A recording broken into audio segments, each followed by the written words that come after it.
ہوئے. اب آئیے بڑے بڑی ہی ادب و احترام کے ساتھ سلیقے کے ساتھ شہنشاہی خطابت حضرت علامہ و مولانا اخلاق احمد صاحب کی بارگاہ میں عریضہ پیش کر رہا ہوں کہ وہ آئے اور اپنے بہترین خطاب سے ہم سامعین کے قلوب کو منور و مجلہ کرے. بس اس خیال کے ساتھ کہ کفر کی دھرتی ہلے گی نعرہ تکبیر سے، کفر کی دھرتی ہلے گی نعرہ تکبیر سے، شرک کی کھیتی جلے گی نعرہ تکبیر سے.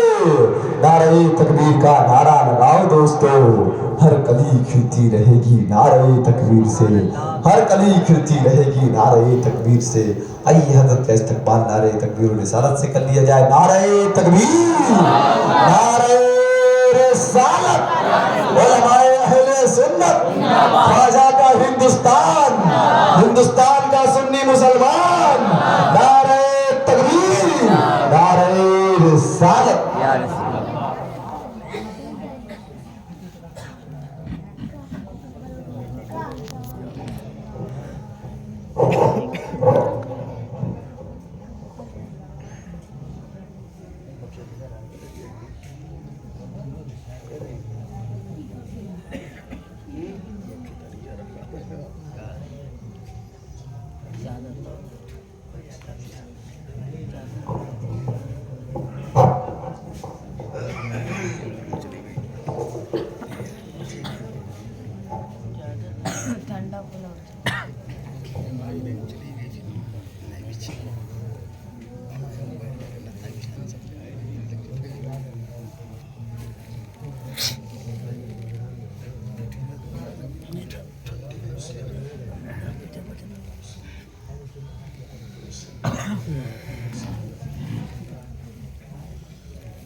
الحمدللہ نحمدہ ونصلی علی رسولہ الکریم اما بعد. فاعوذ باللہ من الشیطان الرجیم بسم اللہ الرحمن الرحیم. ان اولیاءہ الا المتقون صدق اللہ العظیم.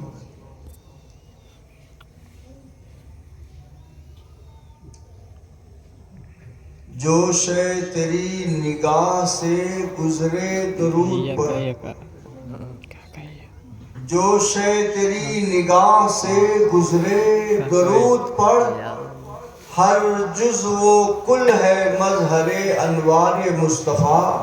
پڑھیے درود پاک. اللہم صلی علی سیدنا و نبینا و مولانا محمد علیہ وسلم. صلاۃ و سلام علیک یا رسول اللہ صلی اللہ تعالی علیہ وسلم.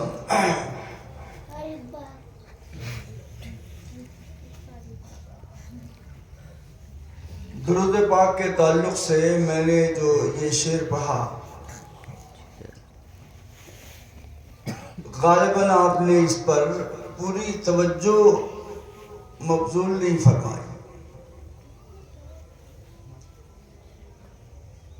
تھوڑا اس شعر کے مفہوم کو میں آپ پر واضح کر دوں. ہم اہل سنت و جماعت کا عقیدہ ہے کہ اللہ نے سب سے پہلے اپنے نور سے اپنے محبوب کے نور کو پیدا فرمایا، اور پھر اس نور سے ساری کائنات عالم کو وجود بخشا. ہم لوگوں کا تعلق مدرسوں سے ہے، تو اسی ماحول میں ذرا سا آپ کو میں سمجھا دوں. ہم لوگ مدرسوں میں اکثر پڑھاتے رہتے ہیں، ایک ہے مشتق اور ایک ہے مشتق منہ. تھوڑا سا توجہ آپ. مشتق کس کو بولتے ہیں؟ جو چیز بنے وہ مشتق، اور جس چیز سے بنے وہ مشتق منہ. مثال کے طور پہ مٹی کا لوٹا مٹی سے بنا، تو مٹی مشتق منہ ہو اور لوٹا یہ مشتق. اب ایک قاعدہ اس ذہن میں محفوظ رکھیے، رول یہ ہے، ضابطہ یہ ہے کہ جہاں مشتق ہوگا وہاں مشتق منہو کا وجود ہر حال میں ضروری ہے۔ جہاں بھی مشتق ہوگا تو مشتق منہو ہر حال میں پایا جائے گا۔ اگر مٹی کا لوٹا ہے تو وہاں مٹی کا وجود ضروری، بلا تمثیل ساری کائنات مشتق ہے اور نور محمدی مشتق منہو ہے۔ جب کائنات کا وجود ہوگا تو نور محمدی کی جلوہ گری بھی ہر حال میں پائی جائے۔ ایسا نہیں ہو سکتا کہ کائنات ہے اور نور محمدی کی جلوہ گری نہ ہو۔ اسی لیے فرمایا گیا گھروں میں داخل ہو تو سلام کرو۔ ایک مسئلہ آیا کہ کوئی نہیں ہے تو کس کو سلام کرنا؟ تو ملا علی قاری نے اس کا جواب دیا، گھر میں کوئی نہ ہو تو فرماتے ہیں فَسَلِّمُوا عَلَىٰ رُوحِ النَّبِيِّ صلی اللہ علیہ وسلم، نبی پاک صلی اللہ علیہ وسلم کی روح کو سلام کرو، کیونکہ نبی کی روح ہر مومن متقی کے گھر میں موجود ہے۔ ہم اپنی نگاہوں کا رونا روئیں، ہم نہیں دیکھتے ان جلووں کو، یہ ہماری نگاہوں کا قصور ہے۔ ورنہ یاد رکھنا کہ آنکھ والا تیرے جوبن کا تماشا دیکھے، دیدہ کون کو کیا ہے نظر کیا دے۔ اب اس روشنی میں آپ سمجھئے، کائنات کے کسی ذرے پر نگاہ ڈالو تو یہ سمجھ لو کہ اس میں نبی پاک کا نور جلوہ گر ہے۔ کسی بھی چیز پر نگاہ ڈالو، حضور کے نور سے وہ شے بنی، تو اگر کوئی صاحب دل ہوتا ہے تو ان چیزوں میں نبی پاک کا جلوہ ہے۔ ہماری نگاہیں وہاں تک نہیں پہنچتی، مگر وہ اسی نگاہ سے، اسی نقطہ نظر سے دیکھتا ہے، کائنات کی کسی بھی شے کو دیکھتا ہے تو اس میں نبی پاک کے جلوے کو محسوس کرتا ہے۔ اب اس روشنی میں اب اس شعر کو پھر سے سمجھیں کہ جو شے تیری نگاہ سے گزرے درود پر، ہر جزو کل ہے مظہر انوار مصطفیٰ۔ پڑھیے درود پاک، اللہم صلی علی سیدنا و نبینا و مولانا محمد مبارک وسلم، صلاۃ و سلام علیکہ یا رسول اللہ صلی اللہ تعالیٰ علیہ وسلم۔ میں سب سے پہلے ان بچوں کو اور جن لوگوں کی سرپرستی میں یہ جشن منعقد ہوا، جناب ڈاکٹر علی اصغر صاحب اور حافظ و قاری جناب مقبول اشرف صاحب، اور ہمارے محلے کے دیگر معززین جنہوں نے ان بچوں کی سرپرستی فرمائی، اور ان بچوں نے جی جان سے لگ کر سیدنا غوث اعظم رضی اللہ تعالیٰ عنہ کی اس بزم کو سجایا، سنوارا اور روشنیوں سے منور کیا۔ میری یہ دعا ہے کہ جیسے انہوں نے اللہ و رسول کی اس بزم کو، غوث اعظم کی اس بزم کو روشنیوں سے، قمقموں سے منور کیا ہے، اللہ تعالیٰ ان کے دلوں کی دنیا کو روشن اور تابناک بنا دے۔ جن جن لوگوں نے دامے، درمے، قدمے، سخنے جو بھی تعاون کیا، اللہ تعالیٰ اسے شرف قبول عطا فرمائے اور اس کا بہتر بدلہ دنیا اور آخرت میں عطا فرمائے۔ یہ بالکل آخری پڑاؤ ہے اس جشن کا، اور اب جلسوں کی ایک روایت ہے کہ جو فارغ ہوتے جاتے ہیں وہ دھیرے دھیرے کھسکتے جاتے ہیں۔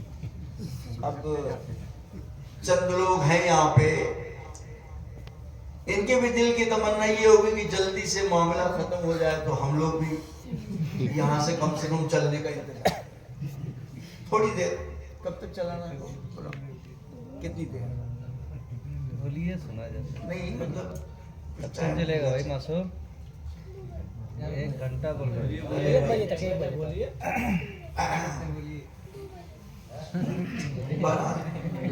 ٹھیک ہے انشاءاللہ۔ ایک چیز ذرا سا میں آپ سے پہلے درخواست کر دوں کہ تھوڑا آگے جگہ ہے، آ جائیے بہتر ہوگا، تھوڑا اسی بہانے تھوڑا سا حرکت ہو جائے گی تو ہو سکتا ہے کہ حرکت میں تھوڑی برکت ہو جائے، تھوڑا جائیے آگے تاکہ آگے کی جگہ بولنے والے کے سامنے جب معاملہ اچھا نہیں رہتا ہے تو بہتر نہیں لگتا۔ ہاں تھوڑا آ جائیں، کم سے کم اسی بہانے کچھ ہل لیں گے تو ممکن ہے کچھ سستی طاری ہو گئی ہو تو اللہ نے چاہا تو پھر وہ سستی جو ہے ختم ہو جائے گی۔ ہاں ماشاءاللہ۔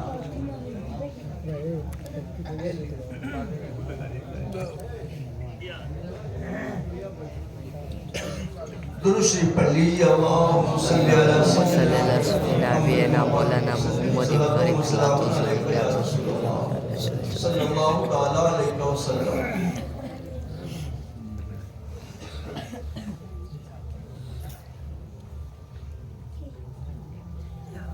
دو شعر میں پہلے عرض کر دوں، اس کے بعد پھر درود کے تعلق سے ابھی ایک بات عرض کروں گا، پھر اپنے موضوع پر تھوڑی دیر تک انشاءاللہ جو اللہ تعالیٰ نے توفیق بخشی ہے اس کے مطابق کچھ نہ کچھ عرض کرنے کی کوشش کروں۔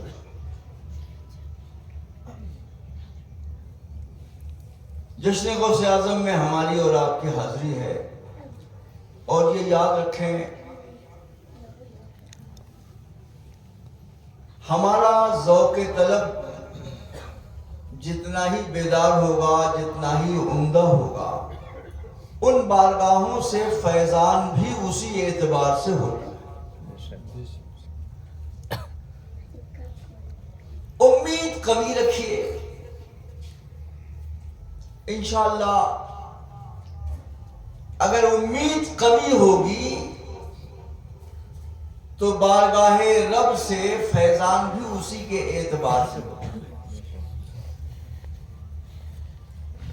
اعلیٰ حضرت کے تعلق سے ہم نے ایک بات پڑھی، اعلیٰ حضرت فاضل بریلوی جب زیارت حرمین کے لیے حاضر ہوئے، مکہ شریف میں محافظ کتب حرم سید محمد اسماعیل علیہ رحمہ ان کے مہمان تھے۔ واقعات میں یہ ملتا ہے کہ طبیعت کچھ ناساز تھی، بخار آیا ہوا تھا۔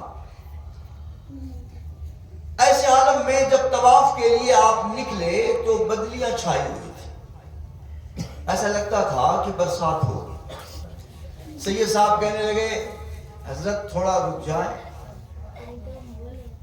لگتا ہے بارش ہونے والی ہے، تھوڑا رک جائیں، طبیعت بھی آپ کی ناساز ہے۔ مگر اعلیٰ حضرت نے ان کی بات نہیں سنی، طواف شروع کر۔ اب جانتے ہیں 7 چکر خانہ کعبہ کا طواف لگتا ہے۔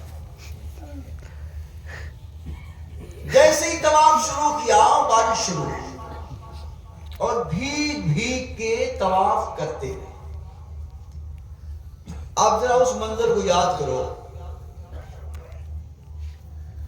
خانہ کعبہ کی چھت پہ مدینے کی سائیڈ میں ایک سونے کا پرنالہ لگا ہوا ہے جس کو بولتے ہیں میزاب رحمت۔ اگر آپ خانہ کعبہ کا وہ کاغذی فوٹو آپ دیکھیں تو آپ کو ایک سائیڈ میں نظر آئے گا، دروازے کے اب دائیں طرف اگر دیکھیں گے تو ایک 4 دیواری نما، مشکل سے انسان کے سینے کے برابر ایک 4 دیواری جس کو حتیم بولتے ہیں، اور اوپر سونے کا پرنالہ جس سے خانہ کعبہ کی چھت کا پانی اسی پرنالے سے اسی حتیم میں گرتا ہے۔ جب بارش ہو جائے تو حاجی لوگ اس کو بڑی سعادت سمجھتے ہیں اور سب آدمی کوشش کرتے ہیں کہ اس پرنالے کے نیچے آ جائیں اور کچھ قطرے ان کے اوپر آ جائیں اور اس کو حصول برکت کا ذریعہ سمجھتے ہیں۔ اور یہاں ہمارے شورا کرام بیٹھے ہیں، ذرا سا ایک بات اور عرض کروں۔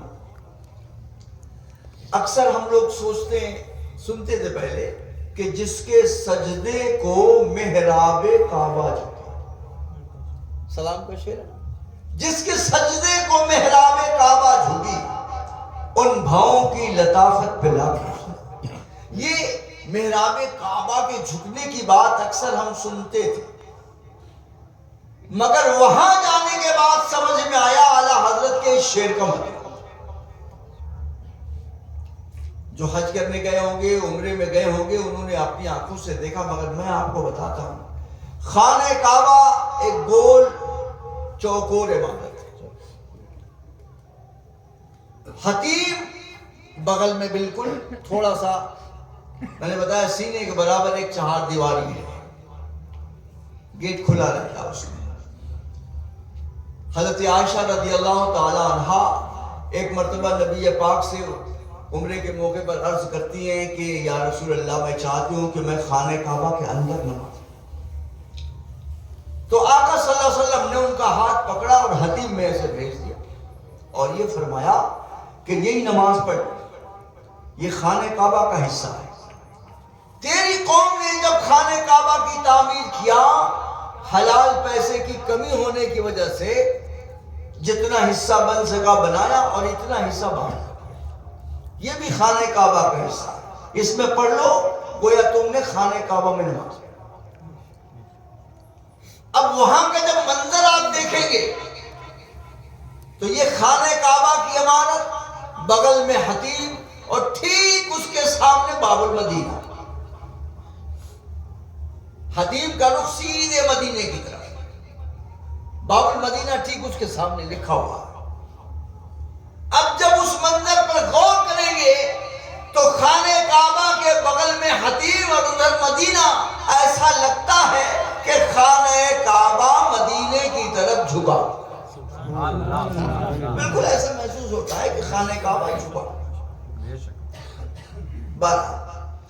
تو اعلیٰ حضرت نے طواف شروع کر دیا اور اس کے بعد طواف مکمل ہوا، بخار پڑ گیا، گھر آئے، سید صاحب نے کہا کہ حضرت میں نے کہا تھا کہ آپ طواف مت کیجئے، بارش ہونے والی ہے۔ تو اعلیٰ حضرت فرماتے ہیں کہ سید صاحب میں نے ایک حدیث میں پڑھا کہ جو خانہ کعبہ کا طواف بارش میں بھیگ کے کرے گا وہ رحمت کے دریا میں تیرے گا۔ جو خانہ کعبہ کا طواف بھیگ کے کرے بارش میں تو وہ رحمت کے دریا میں تیرتا ہے۔ تو سید صاحب نے کہا حضرت یہ حدیث تو ضعیف ہے۔ اب یہ ضعیف قوی والا مسئلہ، صحیح کا مسئلہ تو آپ عوام کے بس کی بات نہیں ہے، بس آپ یہ سمجھ لو حدیث کوئی ضعیف نہیں ہوتی، راویوں کے اعتبار سے حدیث پر حکم لگتا ہے، بیان کرنے والے جیسے ہوتے ہیں اسی کے اعتبار سے حکم لگتا ہے۔ حضور کی ساری حدیثیں صحیح ہیں۔ اب ایک دو تین واسطوں کے بعد کوئی راوی ذرا کمزور آ گیا تو حدیث صحیح ہو گئی، گڑبڑ قسم کا آ گیا تو اس پر اور سخت حکم لگ جاتا۔ تو اعلیٰ حضرت کا جواب سنو، فرماتے ہیں سید صاحب حدیث ضعیف ہے مگر اللہ کی رحمت سے امید بڑی قوی ہے اور مجھے امید ہے اللہ اپنی رحمت سے مجھے نامراد نہیں فرمائے۔ امید برقرار رکھیے، یہ یاد رکھنا اللہ تعالیٰ کی رحمت کی شان کیا ہے کہ ساری دنیا والوں کو ایک حصہ رحمت کا دیا گیا اور 99 حصہ جو ہے رحمت کا رب تعالیٰ نے اپنے پاس۔ رب اتنا قریب ہے۔ تفسیر نیمیہ میں ہم نے ایک واقعہ پڑھا کہ ایک دو بھائی تھے، اس میں ایک تو بڑا نیک تھا اور ایک بھائی ذرا سا بدکار، ادھر ادھر کے کاموں میں لگا رہنے والا. اور نیک بھائی بڑا سمجھاتا تھا اس کو، بہت سمجھاتا تھا کہ بھائی اب سے توبہ کر لے، نیکی کے کاموں پہ آ جا، اللہ تعالیٰ کو کیا جواب دے. مگر وہ نہیں مانتا تھا، بس اپنی دھن میں لگا رہا. مرنے کا وقت آ گیا اس میں. نیک بھائی اس کے سرے میں آیا، کہا بھائی میں تم کو اتنا سمجھاتا رہا مگر تم مانا، اب بول تیرے مرنے کا وقت آ گیا، تم نے کوئی نیکی نہیں کیا، اللہ تعالیٰ کی بارگاہ میں حاضر ہونے جا رہا ہے، کیا جواب دے، کیا منہ دکھائے گا. اس گنہگار بھائی نے ایک بات کہی کہ بھائی یہ بتا کہ اگر میں مر جاؤں، گناہ ہی گناہ ہے میرے پاس، اور اگر اللہ تعالیٰ میرا معاملہ میری ماں کے حوالے کر دے تو میری ماں کیا کرے گا، میرے حق میں کیا فیصلہ کرے. تو بھائی بولا کہ بھائی ماں تو ماں ہے، وہ تو بچے کے حق میں ہر حال میں ممتا کا ثبوت دے گی، وہ تو تیرے حق میں اچھا ہی فیصلہ کرے گی. اس نے مجھے یہ بتاؤ کہ مجھے وہ جنت میں بھیجے گی کہ جہنم میں بھیجے گی. کہا ماں تو ماں ہے، وہ تو ہر حال میں تمہیں جنت ہی بھیجے گی. اتنا کہا تو اس گنہگار بھائی نے کہا کہ بھائی ایسا ہے کہ میرا رب ماں سے بھی بڑا کریم ہے، اس کی رحمت ماں کی رحمت سے بہت زیادہ ہے، میرا معاملہ میرے رب کی رحمت کے حوالے کر دے. انتقال ہو گیا اس کا.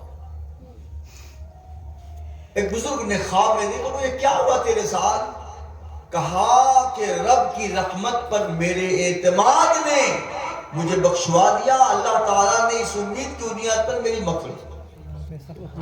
امید کبھی رکھ کے بیٹھنا یہ ہمارے لیے انتہائی ضروری ہے، بس اس لیے کہ الایمان بین الخوف والرجا، ایمان خوف و امید کے درمیان ہے. اب میں نے اس لیے اتنی بات عرض کر دی تاکہ رات کے اس حصے میں تھوڑا آپ کی امید جاگ جائے اور اس امید کے سائے میں چند منٹ آپ اچھی طریقے سے گزار لیں. درود شریف کے تعلق سے میں ایک بات عرض کر کے پھر میں ایک خاص بات مجھے آج عرض کرنا ہے، اس پر عرض کروں گا. حضرت لیٹ اگر ہو تو نکل جائے، کوئی دقت نہیں ہے. درود شریف کے تعلق سے ہمیشہ ہمارے یہاں تاکیدیں تو آتی رہتی ہیں، ہر عالم آتا ہے درود شریف کی فضیلت بیان کرتا ہے. آج تھوڑا سا باتیں وہی ہیں مگر ذرا سا ایک الگ انداز میں آپ دیتے ہیں. میں یہ عرض کرنا چاہوں گا کہ درود شریف، نبی پاک پر سلام، یہ زمینی نہیں، یہ آسمانی تحفہ ہے جو رب تعالیٰ نے معراج کے موقع پہ اپنے محبوب کو عطا فرمایا. یہ زمینی تحفہ نہیں ہے، آسمانی تحفہ. شب معراج میں آپ کو میں معراج کے واقعے کی طرف لے چلوں. آقا کریم صلی اللہ علیہ وسلم جب معراج کی شب رب کی بارگاہ خاص میں حاضر ہوئے، میں تفصیل میں نہیں جاتا، بس اس گوشے کو ذہن میں رکھیں. جب آقا معراج میں حاضر ہوئے، اللہ تعالیٰ کی بارگاہ خاص میں حاضری ہوئی، رب کا انعام و اکرام ہوا، اور اس مقام پہ جب نبی پاک کی حاضری ہوئی تو آپ نے رب کی حمد و ثنا کی. اور یہ یاد رکھنا، ہم تو سب کرتے ہیں مگر کبھی کبھی اللہ تعالیٰ کسی کو حمد کا وہ طریقہ تلقین فرما دیتا ہے کہ جو رب کو بہت پسند ہوتا ہے. جیسے قیامت کے دن جب سارے اولین و آخرین پریشان حال ہوں گے، نفسی نفسی کا عالم ہوگا، تو ایسے عالم میں ساری دنیا گھومتے گھومتے جب نبی کے پاس پہنچے گی تو حدیث میں آیا نا کہ اللہ کے رسول سجدے میں سر رکھیں گے اور وہ حمد فرمائیں گے کہ ویسی حمد آپ نے پہلے نہیں کی. اللہ تعالیٰ حمد کا وہ طریقہ آپ کو الہام فرمائے اور اللہ تعالیٰ اس حمد سے خوش ہو کے فرمائے گا اے محبوب ارفع راسک، سر اٹھائیے، سل توتا، مانگیے دیا جائے گا، اشفا تو شفا، شفاعت کیجئے شفاعت قبول کی جائے. وہ حمد کا طریقہ اللہ ان کو عطا فرمائے گا. تو معراج کی شب نبی پاک جب حاضر بارگاہ ہوئے تو رب کی ایسی حمد کی کہ پروردگار عالم اس حمد سے خوش ہو. کیا حمد کیا؟ روزانہ آپ نماز میں پڑھتے ہیں التحیات للہ والصلوات والطیبات، ساری تحیتیں اللہ کے، مبارکبادیاں اللہ کے، قولی عبادت فعلی عبادت سب اللہ کے لیے. اب جب یہ حمد رب کی بارگاہ میں پیش کیا تو اللہ تعالیٰ اس حمد سے خوش ہو کر اپنے محبوب کو ایک نعمت عطا فرماتا ہے. السلام علیک ایھا النبی ورحمۃ اللہ وبرکاتہ.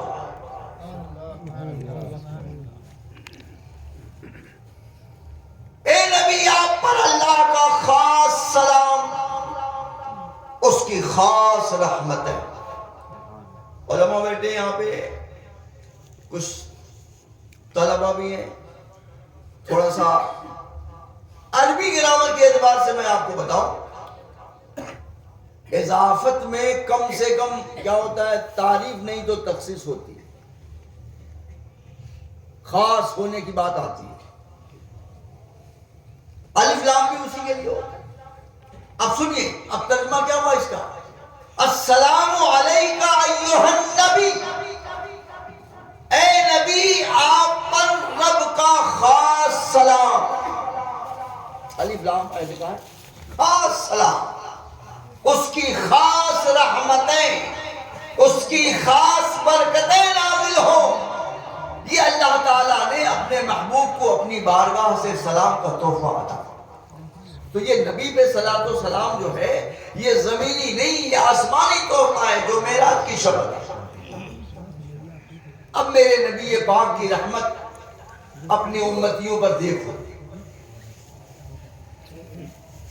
آج ایک مسئلہ آتا ہے کہ سلام تو نبی کے لیے تھا، یہ اعلیٰ حضرت پہ کہاں سے آ گیا؟ یہ خواجہ صاحب پہ کہاں سے سلام آ گیا؟ سلام تو نبی کے لیے ہونا چاہیے. اس کا جواب سن لو اطمینان سے. اللہ کے رسول چاہتے تو رب کا سلام قبول کر لیتے. ٹھیک ہے مولا، تیری نوازش ہے، تو نے مجھے سلام بھیجا. نبی پاک خوش ہو جاتے، مگر نہیں.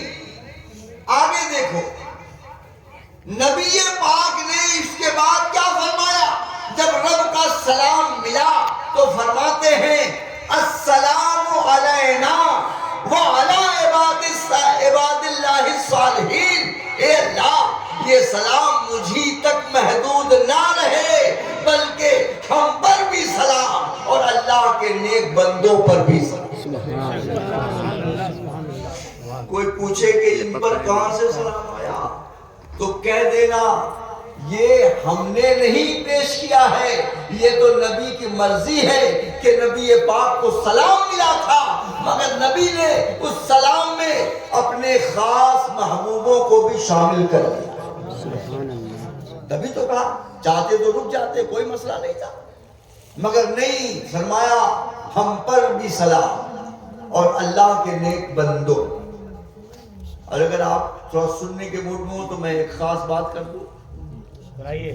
السلام علینا خصوصی طور نا کے معنی کیا ہوتا ہے؟ ہم سب. ایک ہوتا ہے میں، غور سے سنیے گا، ایک ہوتا ہے میں اور ایک ہوتا ہے ہم لوگ. عربی میں اس کے لیے انا آتا ہے، میں، اور نا جو ہوتا ہے وہ ہم لوگ، یعنی متکلم ہوتا ہے بولنے والا اپنے ساتھ دوسروں کو شامل کر کے بولتا. حضور یہ نہیں بول رہے السلام علیہ مجھ پر سلام اور اللہ کے نیک بندے. یہ تو نہیں کہا. فرماتے ہیں السلام علینا، ہم پر، یعنی حضور نے اپنے ساتھ کچھ اور لوگوں کو شامل کیا. اب وہ کون لوگ ہیں؟ اللہ کے نیک بندے تو نہیں ہو سکتے کیونکہ ان کا ذکر تو بعد میں آئی رہا. عباد اللہ صالحین اگر ہوتے مراد تو وہ تو بعد میں آ رہے. وہ اعلیٰ عباد اللہ صالحین تو آئی رہا. اللہ کے نیک بندے اولیاء وغیرہ تو شامل ہو ہی ہے اس میں.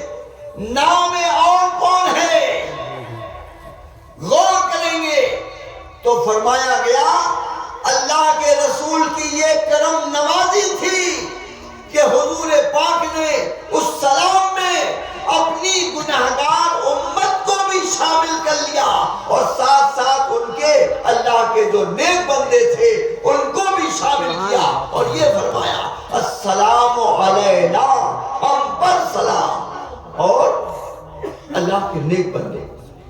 حضور نے اس موقع پر اپنے امت کے گناہگاروں کو بھی شامل کیا. اب اس عقیدے کو ذہن میں رکھو کہ یہ اللہ تعالیٰ کا وہ تحفہ ہے جو معراج کی شب نبی کو سلام کی شکل میں ملا. اور آقا کریم صلی اللہ علیہ وسلم اپنے غلاموں کے سلام کو سنتے بھی ہیں، سلام پہنچایا بھی جاتا ہے. اس اعتقاد کو ذہن میں رکھیں اور جھوم کر کے ذرا درود و سلام کا نذرانہ پیش کر لیں ایک بار. اللہم صلی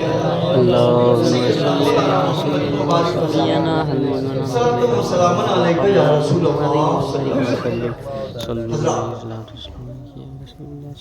تھوڑے وقت میں ایک گوشہ میں عقیدے کے تعلق سے رکھتا ہوں.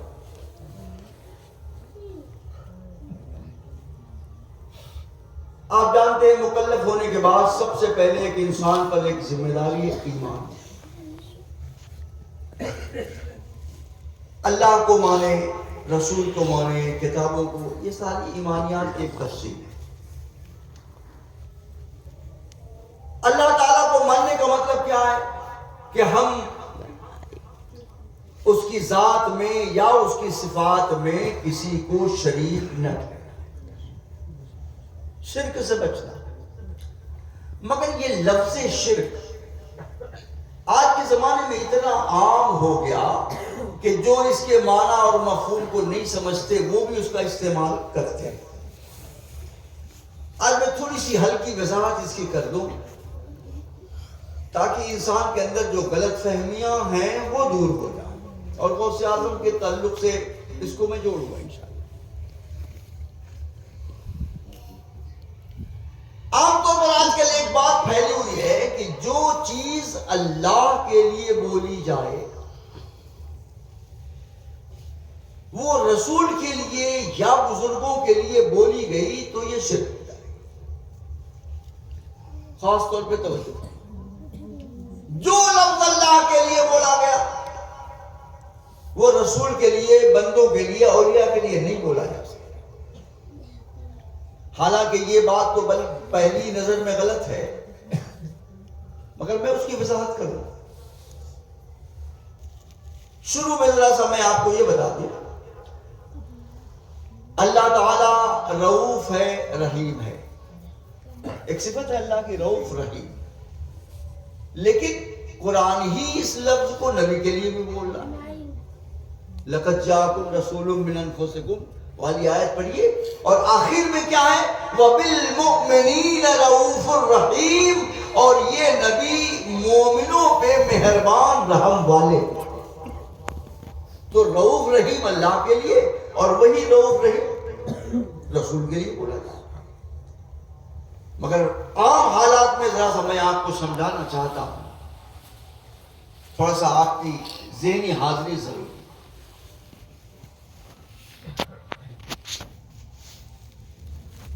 حضرت ادھر تھوڑا سا آپ ادھر تو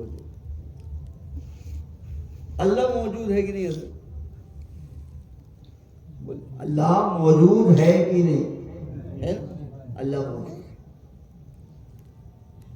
اور اگر میں آپ سے پوچھ رہا ہوں آپ موجود ہیں کہ نہیں؟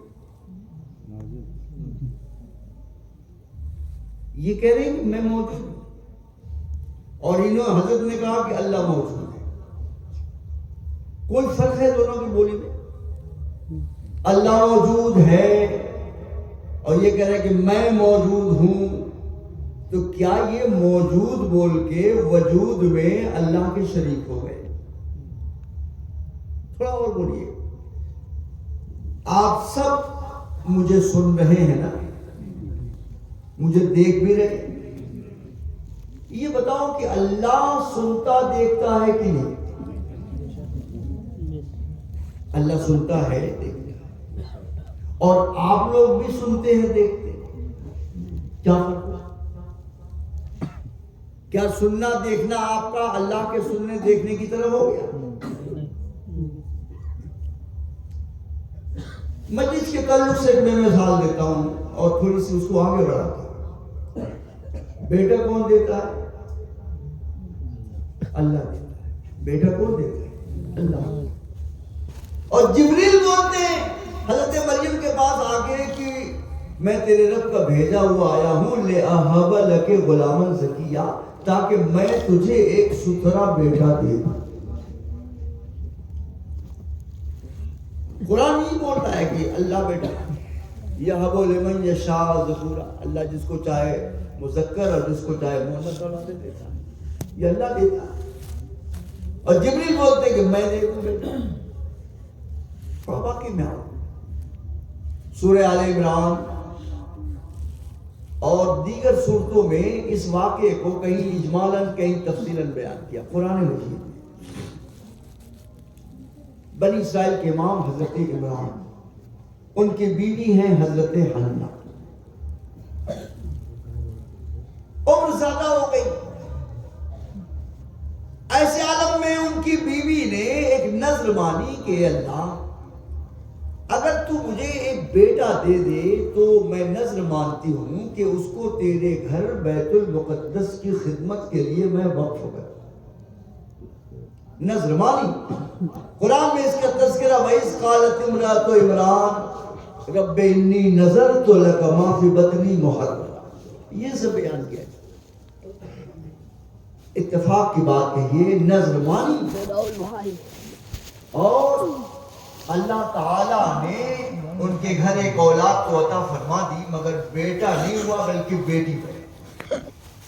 بیٹی کون؟ حضرت مریم. بیٹی پیدا ہو گئی. عمران کی بیوی حضرت حنہ کہتی ہے اللہ میں نے نذر مانی تھی، بیٹا پیدا ہوا میں تیرے گھر کی خدمت کے لیے وقف کر دوں گی، مگر بیٹی تو یہ کام نہیں کر سکتی. لیس الذکر کالانثیٰ، بیٹا بیٹی کی طرح تو نہیں ہوتا. بہرحال قوم کے امام کی بیٹی تھی. مسئلہ ہوا، سارے جو بنی اسرائیل کے امام تھے، علماء تھے، سب اس بات پہ مصر ہو گئے کہ اس بچی کی کفالت پرورش ہم کریں. بہت سارے لوگ، سب طلبگار. فیصلہ یہ ہوا کہ جس قلم سے توریت شریف لکھتے ہو وہ اپنے اپنے قلم لے کے دریائے اردن کی طرف جاؤ، اپنے اپنے قلم دریا میں ڈالو. جس کا قلم دریا کے پانی کے اوپر رک گیا وہی مریم کی کفالت کرے. سارے علماء پہنچے، اس میں حضرت زکریہ علیہ السلام اور حضرت زکریہ علیہ السلام کا قلم رک گیا.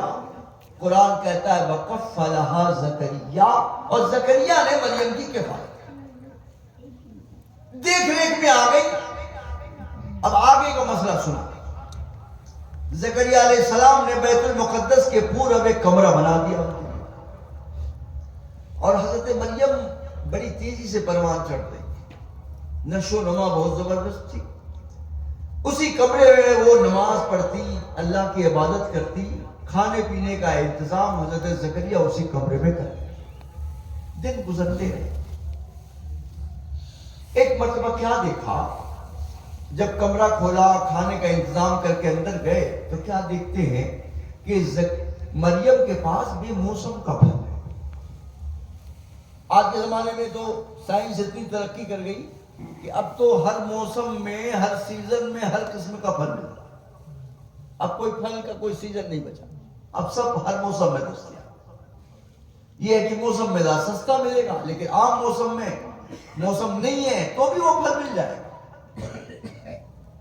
تو انہوں نے ان کے کمرے میں بے موسم کا پھل دیکھا، ایک بار، دو بار، تین بار جب ہوا تو دل میں سوچنے لگے، یا اللہ یہ پھل کون رکھ جاتا ہے؟ کفالت میں کرتا ہوں، کھانے پینے کا انتظام میں کرتا ہوں، دروازہ میں بند کر کے بیت المقدس میں نماز پڑھنے جاتا ہوں، چابی میرے پاس رہتی ہے، کون یہاں پہ پھل رکھ جاتا ہے؟ قرآن کریم نے اس کو بیان کیا۔ حضرت زکریا حضرت مریم سے پوچھتے ہیں، قال یا مریم انا لک ھذا، زکریا نے کہا ہے مریم یہ تمہارے پاس کہاں سے آتا ہے؟ کون پہنچاتا ہے؟ کمرے میں میرے علاوہ کوئی آتا نہیں، دروازے کو میں بن کے تالا لگا کے جاتا ہوں، یہ پھل تمہارے پاس کہاں سے آتا ہے؟ تو حضرت مریم جواب دیتی ہے، قالت ہے من عند اللہ، مریم نے کہا کہ یہ اللہ کی طرف سے پروردگار کی طرف سے۔ اب سنو، زکریا علیہ السلام بوڑھے ہو گئے، 78 یا 80 سال کی عمر تھی، ان کی بیوی بھی پیدائش کا زمانہ گویا گزر گیا، آگے بڑھ گئی عمر، کوئی اولاد نہیں۔ اور جب رب کی یہ قدرت دیکھی، حضرت مریم کا کی یہ کرامت دیکھی، رب کی قدرت دیکھی، تو دل میں ایک تمنا جاگی کہ جو اللہ مریم کو بے موسم کا پھل دے سکتا ہے، تو میری ولادت کا موسم گزر گیا تو کیا ہوا، بے موسم کے وہ مجھے اولاد بھی تو دے سکتا ہے۔ بے شک، سبحان اللہ۔ پیدائش کا موسم گزر گیا تو کیا ہوا، مریم کو بے موسم کا اگر پھل مل سکتا ہے تو بے موسم ہمیں اولاد بھی تو مل سکتا ہے۔ اتنا کہا، دل میں خیال آیا اور رب کی بارگاہ میں دعا کے لیے ہاتھ اٹھ گئے۔ ہنالک دعا زکریا ربہ، وہاں مدارک و صاحب مدارک لکھتے ہیں، اے فی ذالک المقام وفی تلک الحال، اس مقام پہ، اسی حال میں حضرت زکریا نے دعا کے لیے ہاتھ اٹھا دیے، اللہ مجھے ایک ولی، ایک وارث عطا کر۔ سوال اس بات کا ہے کہ زکریا علیہ السلام کو دعا ہی مانگنا تھا تو بغل میں بیت المقدس ہے، وہاں چلے جاتے ہیں۔ 3 مسجدیں ہیں پوری دنیا میں جن کی فضیلت ہے کہ اس مسجد کے لیے سفر مسجد کی حیثیت سے جائے۔ دلی کی جامع مسجد میں نماز پڑھنے کے لیے انسان سفر نہیں کرے گا، مسجد ہونے کی حیثیت سے اور مسجدوں سے افضل نہیں ہے، لیکن 3 مسجدیں، مسجد نبوی، مسجد حرام اور مسجد اقصی، یہ 3 مسجدیں ہیں جن کی خصوصی فضیلت۔ وہاں نہیں دعا، بیت المقدس بغل میں ہے، ایک ولیہ کے دروازے پہ دعا مانگ رہے ہیں۔ پتہ یہ چلا جہاں رب تعالیٰ کے کسی محبوب بندے کی کوئی نشانی اور کوئی کرامت ظاہر ہو اور اس کی جو چوکھٹ بن جائے تو اللہ تعالیٰ کی بارگاہ میں وہ دعاؤں کی قبولیت کا ذریعہ بنتی ہے۔ حضرت زکریا نے مسجد اقصی میں نہیں بلکہ حضرت زکریا نے حضرت مریم کے محراب میں جا کے دعا، محراب مریم میں دعا، اے اللہ ایک والی، ایک وارث کے، اور وہ دعا ایسے پاک مقام پہ مانگی گئی، اللہ تعالیٰ نے ان کی دعا نہ صرف قبول کیا بلکہ فرشتوں سے بشارت دے دی، یا زکریا انا نبشرک بغلام اسمہ یحییٰ، اے زکریا ہم تمہیں ایک بچے کی بشارت دیتے ہیں جس کا نام یحییٰ۔ حضرت مریم بڑھتی اور پھر وہ وقت آیا کہ جبریل امین انسانی شکل میں ان کے پاس اچانک اپنے گھر کے باہر تھی، اچانک حضرت جبریل انسانی شکل میں ظاہر۔ مگر یہی رک کے ایک بات اور میں بتا دوں، حضرت مریم کے تعلق سے ہم ایمان والوں کا جو عقیدہ ہے کہ حضرت مریم پاک دامن، بے گناہ،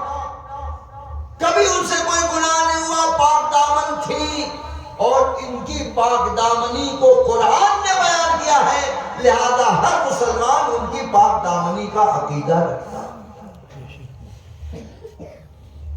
جبریل امین اچانک آئے تو حضرت مریم گھبرا گئی، کہنے لگی اے بندے، اگر تو اللہ سے ڈرتا ہے نا تو میں تجھ سے اللہ کی پناہ چاہتا ہوں، انی اعوذ بک ان کنت تقیا، کہ میں اللہ کی تجھ سے پناہ چاہتی ہوں اگر تو ڈرنے والا ہے۔ تو حضرت جبریل نے کیا جواب دیا سنو۔ جبریل فرماتے ہیں انما انا رسول ربک، میں تیرے رب کا بھیجا ہوا ہوں، تو جس رب کی پناہ مانگ رہی ہے میں اسی رب کا بھیجا ہوا تیرے پاس آیا۔ کیوں آیا ہوں؟ لے آہابا لکے غلامن زکیہ، یہاں علماء طلبہ بیٹھے آہابا واحد متکلم، میں دے دوں تجھے ایک ستھرا۔ تو اب ادھر تو یہ ہے کہ اللہ بیٹا دے، اور جبریل بولتے ہیں کہ میں دے دوں۔ ذرا سا بس اتنی مثالوں میں میں سمیٹتا ہوں، جواب سن لو تاکہ بعد میں آپ کے لیے کوئی جھنڈ نہ۔ کفر، شرک، توحید، یہ جو مسئلہ ہے یہ مسئلہ واضح ہونا چاہیے۔ آ جائیے اسی پہ، اللہ موجود اور یہ بولے میں موجود۔ ہم لوگ سنتے ہیں دیکھتے ہیں، اللہ سنتا دیکھتا ہے۔ اللہ بیٹا دیتا ہے، ادھر جبریل بیٹا دیتا ہے۔ اللہ زندہ کرتا ہے، عیسیٰ علیہ السلام بولے کہ میں مردے جلاؤں گا۔ کیا فرق ہے؟ پہلی فرصت میں ذہن میں ایک بات بٹھائیے، انہوں نے کہا کہ میں موجود، انہوں نے کہا اللہ موجود، تو کیا دونوں کا وجود برابر ہے؟ نہیں، دونوں کا وجود برابر نہیں، زمین و آسمان کا فرق ہے۔ بس اسی فرق کو سمجھیے، جو لفظ اللہ کے لیے بولا جائے گا اس کا معنی اللہ کی شان کے مطابق لیا جائے، بندے کے لیے بولو گے تو بندے کے اعتبار سے وہاں معنی ہوگا۔ کیا فرق ہوا دونوں میں؟ ایک نہیں ہے، زمین آسمان کا فرق ہے، سمجھیے۔ اللہ موجود ہے اپنے وجود کے ذریعے، اللہ موجود ہے اپنے وجود سے، اور یہ موجود ہے اللہ کے دیے ہوئے وجود سے۔ بے شک سمجھ آئی؟ اللہ کا وجود قدیم، ہمیشہ سے، ہمیشہ رہے، قدیم ہے وہ، اس کے لیے عدم نہیں، ہمیشہ سے۔ اور یہ کل نہیں تھے، آج ہیں، کل نہیں رہے۔ اللہ اپنے وجود میں کسی کا محتاج نہیں، اور یہ اپنے وجود میں اللہ کے محتاج ہیں۔ بے شک سبحان اللہ۔ اب بولو، اتنے سارے فرق کے باوجود کیا یہ کہا جا سکتا ہے کہ دونوں ایک؟ نہیں کہہ سکتے۔ اللہ کا سننا دیکھنا اپنی ذات کی بنیاد پر، ہمارا سننا دیکھنا اس کے دینے کی بنیاد پر۔ اللہ تعالی کا سننا دیکھنا یہ قدیم، یعنی کوئی دیکھنے سننے کی چیز ہو تو بھی دیکھنے سننے والا، اور نہ ہو تو بھی دیکھنے سننے والا۔ اور ہمارا حادث ہے، یعنی ہم کوئی چیز رہے گی تبھی سنیں گے، اور اگر کوئی چیز سننے والی نہیں ہے تو پھر ہمارا سننے کی قوت نہیں ہے۔ اللہ تبارک و تعالیٰ کا سننا دیکھنا قدیم، ہمارا سننا دیکھنا حادث۔ ہم محتاج ہیں اللہ کے، اللہ اپنے سننے دیکھنے میں کسی کا محتاج نہیں۔ ذاتی اور عطائی یہ دو فرق ایسا ہے، اگر اس کو نہیں رکھیں گے تو یقین جانو ایک قدم چلنا بھی ایمانی زندگی میں مشکل ہو جائے، چل نہیں سکتے۔ ارے آپ بتائیے، شفا اللہ دیتے ہیں؟ یا اتنے سارے ڈاکٹر لوگ ہیں، اکثر لوگ بولتے ہیں نا، ارے یار ان کے چلے جاؤ، اس کے ہاتھ میں شفا، شفا تو اللہ کے، بندے کے ہاتھ میں تو نہیں ہے، لیکن بندہ سبب ہے۔ ایک ڈاکٹر جو ہے شفا کا ذریعہ ہے، سبب ہے، کبھی کبھی اس پہ حکم لگتا ہے۔ عربی کتابوں میں ایک مثال دی جاتی ہے، انبت الربیع البقل، بہار نے سبزہ اگا دیا۔ سبزہ تو اللہ اگاتا ہے، مگر موسم بہار اس کا سبب ہے، ذریعہ ہے، تو مجازاً نسبت ہو گئی۔ اسی طریقے سے دنیا میں جس چیز کی طرف بھی اگر ایسی کوئی نسبت پائی جائے جو اللہ تعالیٰ کی طرف نسبت ہوتی ہے لیکن بندوں کی طرف نسبت ہو گئی تو وہ مجازی نسبت ہوتی ہے۔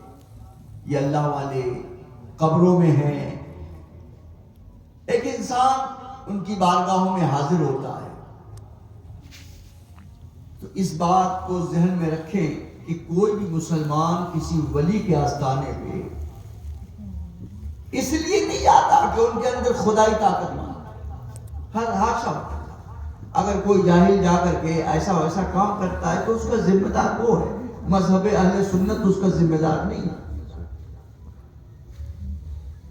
اللہ والوں کو ہم اللہ کا بندہ مانتے ہیں، مگر اتنا جانتے ہیں کہ یہ اللہ والے پروردگار کے محبوب ہیں، اور ان کی محبوبیت کی شان یہ ہوتی ہے اگر ہم انہیں رب کی بارگاہ میں وسیلہ اور ذریعہ بنائیں اور اس کے ذریعے کچھ سوال کریں تو اللہ کی بارگاہ میں جو ان کی حرمت ہے، اللہ ان کی حرمت کی بنیاد پر ہماری دعائیں اور ہماری ضرورتیں قبول فرما لیتے ہیں۔ بس ہم اتنا جانتے ہیں۔ سیدنا غوث اعظم رضی اللہ تعالیٰ عنہ کی یہ محفل ہے حضرات، آپ قابل مبارکباد ہیں۔ ان بچوں نے یہ موقع ہمیں فراہم کیا کہ آج ہم اور آپ اتنی دیر تک ذکر کی محفل میں حاضر رہے اور رہے۔ غوث اعظم کے تعلق سے آپ نے ابھی سے پہلے بہت کچھ سنا، میں سن نہیں سکا، ٹرین لیٹ ہو جانے کی وجہ سے میں ذرا سا لیٹ میں پہنچا، لیکن اتنا میں جانتا ہوں سیدنا غوث اعظم رضی اللہ تعالی عنہ کی شان بڑی عظیم ہے، اور حضور غوث اعظم رضی اللہ تعالی عنہ رب کے محبوب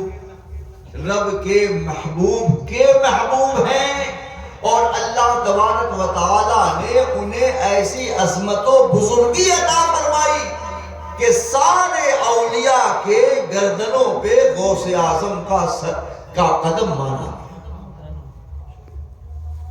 اس سلسلے میں ایک آخری بات کہہ کے میں اپنی بات ختم کرنے جا رہا ہوں۔ یاد رکھنا، ہر ولی کسی نہ کسی نبی کے قدم پر ہوتا ہے، یہ ایک تصوف کے اعتبار سے میں بول رہا ہوں، ہر ولی کسی نہ کسی نبی کے قدم پر۔ جیسے نوح علیہ السلام یہ جلالی پیغمبر ہیں، تو ان کو ولایت جلالی کا فیض ملا ہے۔ اب جو ان کے قدم پر ہیں ان کو ولایت نوحی کا فیض ملا۔ ابراہیم علیہ السلام بڑے نرم دل ہیں، تو اب ان کی ولایت کا جن کو بھی فیض ملا وہ ایسے اولیاء کرام ہیں جو بظاہر نرم ہیں۔ الگ الگ انبیاء کرام کی الگ الگ خصوصیات ہیں، الگ الگ بزرگوں کو الگ الگ انبیاء کرام کا فیضان ملا، مگر غوث اعظم کیا فرماتے ہیں کہ کل ولی لہو قدم و انی، کل ولی لہو قدم و انی علی قدم النبی بدر الکمالی۔ فرماتے ہر ولی کے لیے ایک نہ ایک نبی کا قدم ہے، اور میں نبی کمال بدر کمال نبی پاک صلی اللہ علیہ وسلم کے قدم پر ہوں۔ مطلب کیا ہوا؟ ہر نبی کے اندر مختلف کمالات ہیں، مگر میرے آقا جامع الصفات ہیں، اور جب نبی جامع الصفات ہیں اور غوث اعظم نبی پاک کے قدم پر ہیں تو لہذا ماننا پڑے گا کہ غوث اعظم کے اندر بھی تمام صفتیں نبی پاک کے صدقے موجود ہیں۔ غوث اعظم رضی اللہ تعالیٰ کا فیضان کرم برس رہا ہے. غوث اعظم ہندوستان نہیں آئے, اس علاقے میں نہیں آئے, ہندوستان نہیں آئے, لیکن آج کیا وجہ ہے کہ آج پوری دنیا میں بلکہ پورے ہندوستان میں بھی آپ دیکھ لو, ہر جگہ کوئی گلی ایسی نہیں ہے جہاں غوث اعظم کے ذکر کی محفلیں نہ سجتی. کیوں ایسا؟ آج کے دور میں شہرت, ناموری, مقبولیت کے لیے تو بڑے بڑے اسباب استعمال ہوتے ہیں, جگاڑ لگایا جاتا ہے کیسے میں مشہور ہوں. مگر غوث اعظم رضی اللہ تعالیٰ عنہ کی شان تو یہ ہے کہ وہ ہندوستان آئے ہی نہیں. ہندوستان میں کون آئے؟ ان کے خلفاء آئے, ان کے تلامذہ آئے, ان کے مریدین آئے, اور انہوں نے آ کے پورے ہندوستان میں غوث اعظم کے مشن کو, ان کے پیغام کو پھیلایا. اور آج آپ کو یہ ماننا پڑے گا کہ سلسلہ قادریہ جو غوث اعظم کی بنیاد پر پھیلا, تو تمام سلاسل میں سلسلہ قادریہ جتنا پھیلا اور اس کا فیضان تمام سلسلوں میں آیا, یہ فیض غوث اعظم کی بنیاد پر ہے. اور سلسلہ قادریہ الحمدللہ آج پورے ہندوستان میں تمام سلاسل پر حاوی ہے. دور مت جائیے, یہاں سے 3 خانقاہوں کو لے لو, خانقاہ بلگرام, اور وہاں سے میر سید اویس رحمت اللہ علیہ, ان کے شہزادے سیدنا شاہ ابو البرکات ماررہ شریف پہنچے, پھر خانقاہ ماررہ شریف, اور وہاں سے پھر بریلی شریف آ جائیے, وہ فیضان آیا. صرف ان 2-3 خانقاہوں میں جو سلسلہ قادریہ کے مریدین کی اگر آپ تعداد دیکھ لو تو وہ ہزاروں لاکھوں میں نہیں ہے, وہ کروڑوں سے اوپر جائے. ارے میں تو کہتا ہوں مفتی اعظم ہند رحمت اللہ علیہ اور حضور ازہری میاں کے مریدوں کی خالی تعداد لے لیں تو وہی کروڑوں تک پہنچ جائے. یہ کیا ہے؟ یہ بارگاہ رسالت کا خصوصی فیضان, رب کا خصوصی انعام. حدیث میں آیا اللہ تعالی جب کسی کو محبوب بناتا ہے تو اس کی محبت اپنے بندوں کے دل میں ڈال دیتا ہے, اور ایسی محبت ڈالتا ہے کہ ایک انسان صدیوں بعد میں آیا مگر اللہ تعالیٰ اس کے دل کو بھی اپنے اس محبوب کی محبت پر مجبور کر دیتا ہے, اور وہ بندہ بھی اس کے محبوب سے محبت کرنے لگتا ہے. ہم بھی ان کے محبین میں شامل ہیں. اللہ تعالیٰ ہمارا شمار, ہمارا حشر غوث اعظم کے غلاموں میں فرمائے, اور ہمیں ان کے نقش قدم کے طریقے پر عمل کرنے کی توفیق عطا فرمائے. اور اس بزم کے انعقاد میں بچوں نے, ہمارے جوانوں نے, بزرگوں نے, محلے والوں نے جو محنتیں کی ہیں, اللہ تعالیٰ اس کو شرف قبول عطا فرمائے, اور اس کا بدلہ انہیں دنیا اور آخرت میں بہتر طور پر عطا فرمائے. وقت زیادہ ہو گیا, اب انہی چیزوں پر میں اپنی باتوں کو ختم کرتا ہوں. وآخر دعوانا ان الحمد للہ رب العالمین.